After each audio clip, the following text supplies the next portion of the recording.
I never thought a Tuesday morning would end with flashing lights outside my house, all because my wife didn't open the door. Yeah, that's how far things went.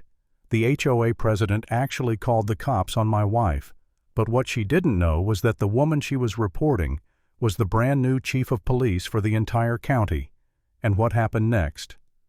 Let's just say Karma came dressed in uniform that day.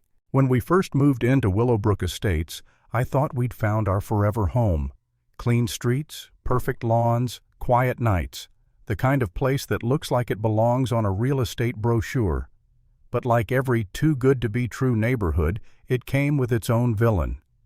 Ours was named Brenda Collins, the self-proclaimed queen of the HOA.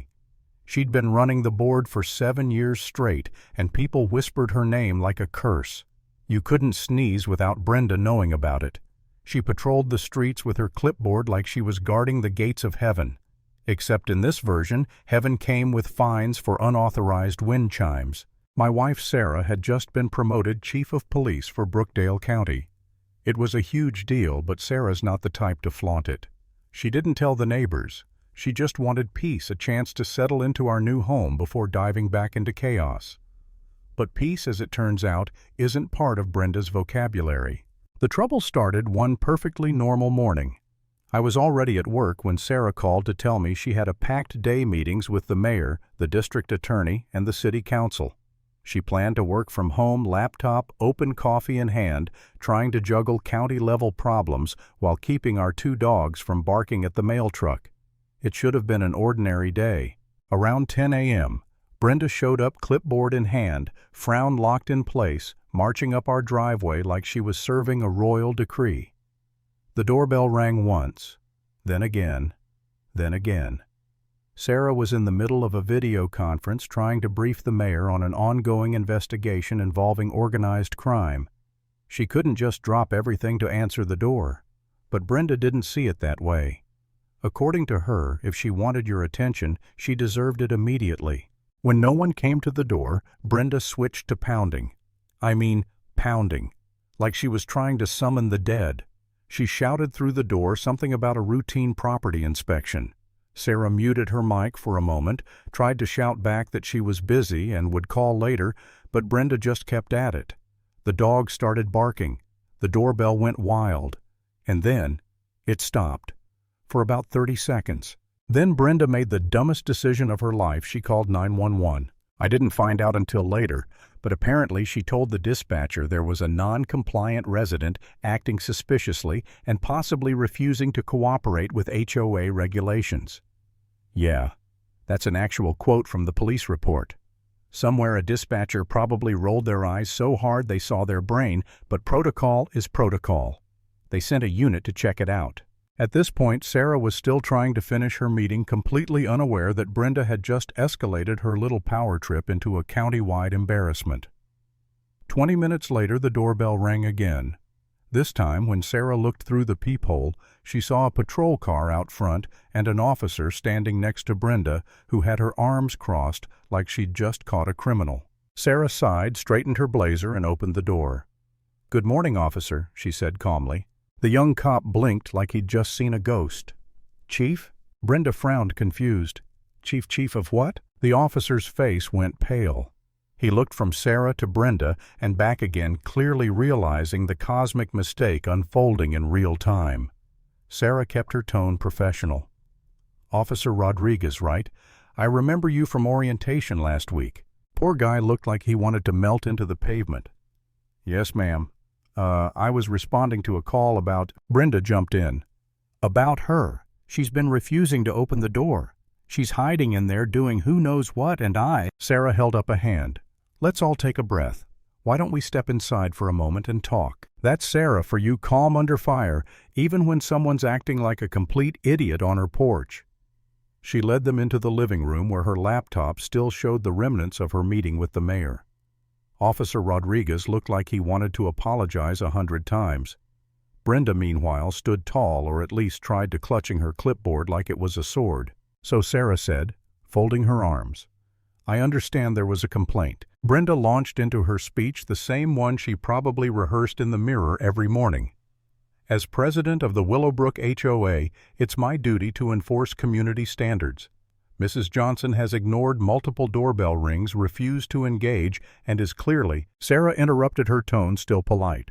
Brenda, do you know what I was doing when you called the police? Brenda sniffed. Probably something unimportant if you couldn't answer your door. Sarah smiled slightly, the kind of smile that could cut glass. I was on a video conference with the mayor and the district attorney regarding a multi-million-dollar criminal investigation. You called 911 because I didn't step away from that to discuss what exactly garden decor— Brenda blinked. Excuse me, but I had authority. That's the thing, Sarah said, her voice lowering, calm but icy. You don't. Rodriguez shifted uncomfortably. Chief, maybe we should— It's fine, Sarah said, eyes locked on Brenda. In fact, I'd like to clarify something for the record. I'm Sarah Johnson, Chief of Police for Brookdale County. The person you called emergency services on, that's me. Silence. You could have heard a pin drop. Brenda's face drained of color, and her clipboard slipped from her hands, hitting the floor with a sad little clack. For a second, Sarah thought Brenda might actually faint. But instead, Brenda stammered, I didn't know. I thought. Sarah didn't let her finish. You thought calling 911 because someone didn't answer their door was a good use of taxpayer money. You tied up an officer who could have been responding to an actual emergency because your ego couldn't handle waiting. Brenda opened and closed her mouth like a fish, completely speechless. Officer Rodriguez was biting his lip so hard, trying not to laugh, that I'm shocked he didn't bleed. When I got home later that afternoon, Sarah told me everything. I couldn't decide whether to laugh or explode. Part of me wanted to storm over to Brenda's house and give her a piece of my mind. But Sarah stopped me. She just looked tired.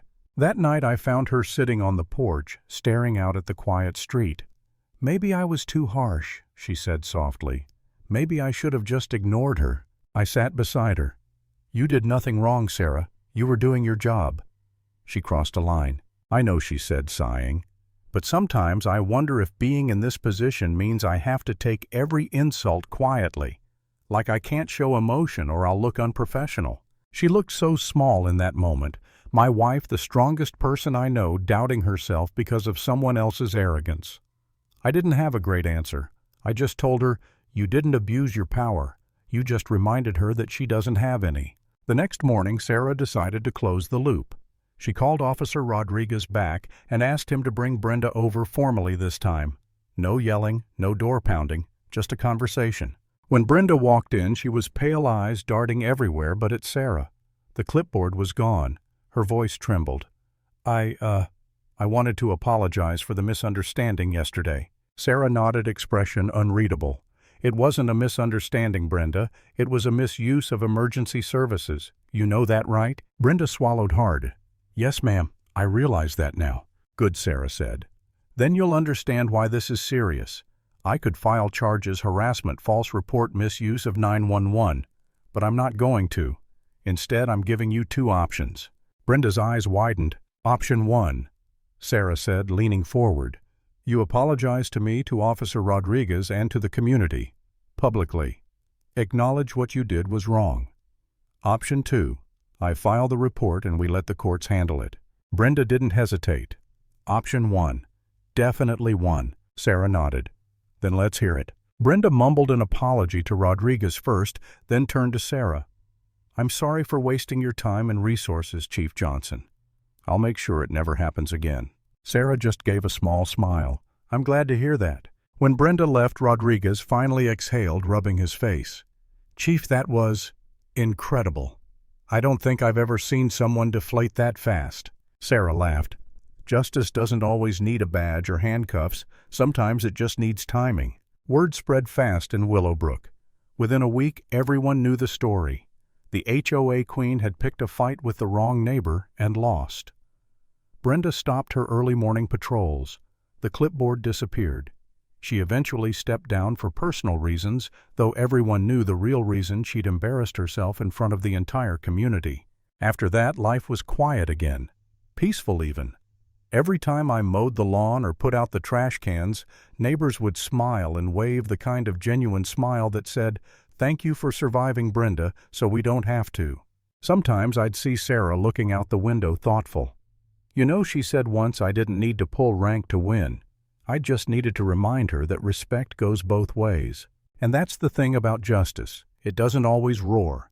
Sometimes it just stands at your front door, calm and patient, waiting for the truth to knock back. Lesson learned. Never mistake authority for power, because real power doesn't need to prove itself.